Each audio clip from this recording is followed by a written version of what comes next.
Hello beautiful people, this is Omarjun, Estado from California. You are watching my channel, Biyahe at Iba Pa ni Omarjun Estado.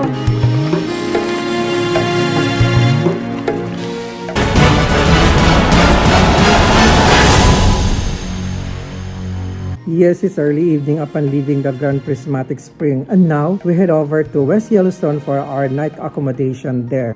Anyways, we traveled for an hour to the place that we're going to stay for a night accommodation. We arrived at the Terra Nova cabin at 9 p.m. where we're gonna stay tonight. While our tour guide explained about the cabins and the next day activities, we're kind of surprised that the bus seemed to be okay because it was broke down when we are in the fateful geyser. We get confused about his statement, our tour guide, when we are still at the old fateful geyser, that there is really something went wrong for the bus. As we learned the problem, our initial reaction was upset because we're there to enjoy our tour, right? But the funny thing is this, before everybody sits down from the bus, the tour guide announces the call time for the next morning is 7 a.m. But take note, left at 7:20 a.m. because the two co-travelers are late. Yes, everybody got pissed off. Unfair to us that we wake up very early in the morning because of the call time. That's the way it is, right? Because of the group tour. You need to wait others. Oh well, back to our bus topic. So the three of us had an idea that the tour guide and the driver are just making some drama. Supposedly yesterday we need to swing by other than the Grand Prismatic Spring and the Old Faithful Geyser.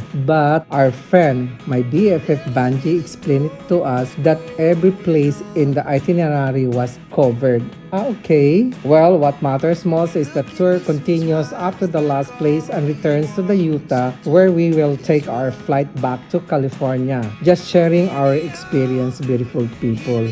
Back to our cabins. It was really dark when we arrived here. Of course, everyone feels hungry and we just follow what the tour guide told to us, that the store at the Terra Nova cabins is still open because of us. Wow, beautiful. Nice one. The tour guide is telling us to be in a hurry going to the store buying something. So while heading off to the store, we're talking about our room. It is not a hotel room, so we just laugh. Just an initial reaction from us. Don't get us wrong, beautiful people. Night is over. We need to prepare ourselves because the call time to be there in our bus is 7 a.m. But not as what we mentioned earlier, right? Another thing that we woke up early and very early because our co-traveler or our friend is going to film some steps for Zumba every place that we stay as possible. When we go out from our room, we feel so surprised. Why? Because the Terra Nova cabin for us was unbelievable place and has a beautiful scenery. It is because the Terra Nova cabins lies in the foothills at the Kirkwood Creek Mountain in West Yellowstone. Last night, actually, upon entering our rooms, we noticed that the new cabins just operated last year are modern, comfortable, very clean, classy decor. And as we said earlier, there is an amazing views from the little porch you get of the lake and the mountains. The staff is great, very friendly. And we said, can't wait to stay there again. The question is, when? Noted. I always check the bathroom. Bathroom is spacious and the complimentary soaps and shampoos are complete. As well as the bathroom is very clean and very modern. In other words, the room is complete with amenities.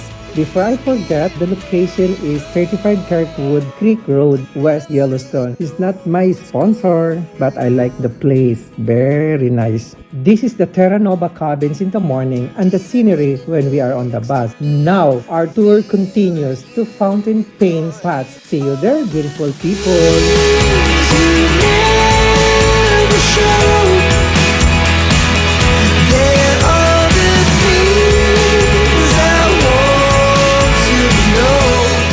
Our travel time to Fountain Pain Pots from Terra Nova cabins is an hour, and we take an opportunity to take a nap on our way there. But if you don't want to tell me how, I guess I'll never know.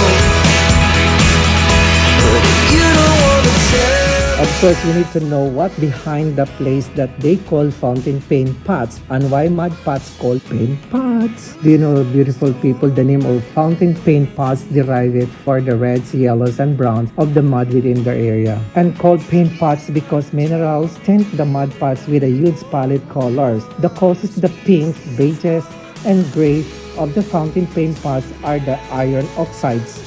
As we take our virtual tour, we observe them but stay on the boardwalk and don't touch anything or any hydrothermal features, especially throw anything in. The set aside is 15 minutes to explore the fountain paint pots. It was told by our tour guide before we went there. So this part of the Lower Geyser Basin. FYI, for your information, fountain paint pots during summer, the mud pots are thin, watery during rain and snow. Obviously, right? What the catch is, during thick, mud is bursting bubbles and may throw mud over the reel. And you know, mud pots are acidic features with a limited water supply. We can see some names of the pools, geysers, and springs like Celestine or Celestine Pool, Volcanic Tableland, Silex Springs, Weather Pool, Fountain Geyser, Jet Geyser, Spasm Geyser, etc. geysers, and more. During our virtual tour at the fountain paint pots and the area, it reminds me of some horror movies before. Tell us some titles if we can still remember those movies. As everybody knows, Yellowstone is a dangerous place, but people are attracted to see Yellowstone National Park because of the wonders abound at this truly unique national park. And now we're done at the fountain paint pots. The next destination is the Norris Geyser Basin and Museum. I'm curious to see this because of Chuck Norris. Char!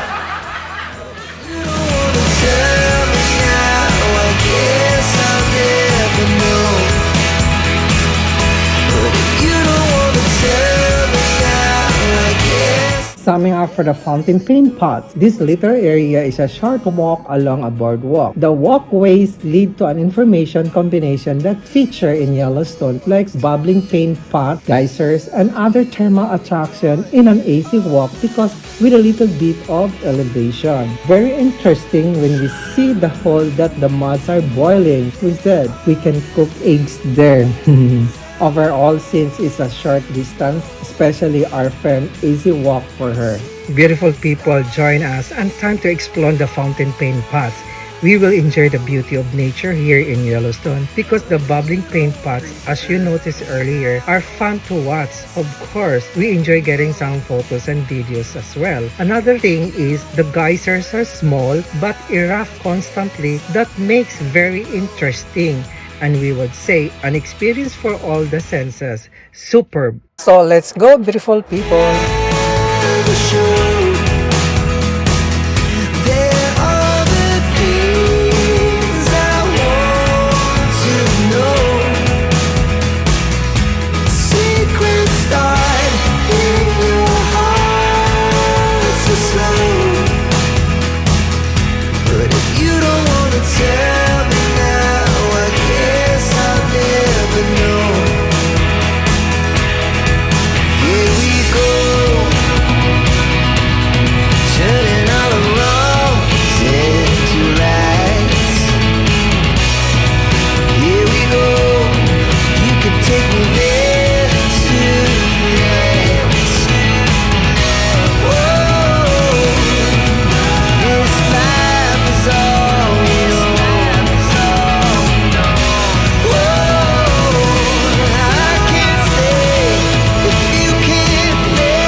But if you don't wanna tell me now, I guess I'll